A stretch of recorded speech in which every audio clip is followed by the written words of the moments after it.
LCD, least common denominator. Ooh, that's a term used in the culture wars. Really, it's like the smallest common denominator, or the smallest number that things go into. So let's just talk about this. It can be for two or more numbers.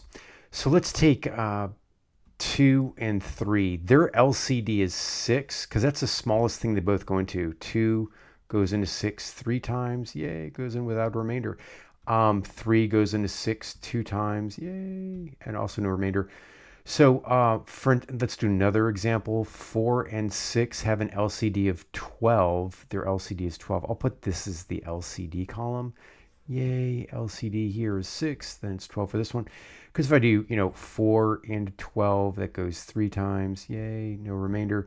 And then 6 into 12 goes 2 times, also no remainder. Last example, let's do 15 and 20.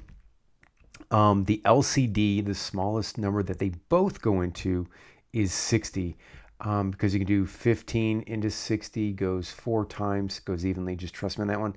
And then 20 goes into 60 3 times. So as long as there's no remainder, you're good to go. I will also give you some other methods to find some LCDs.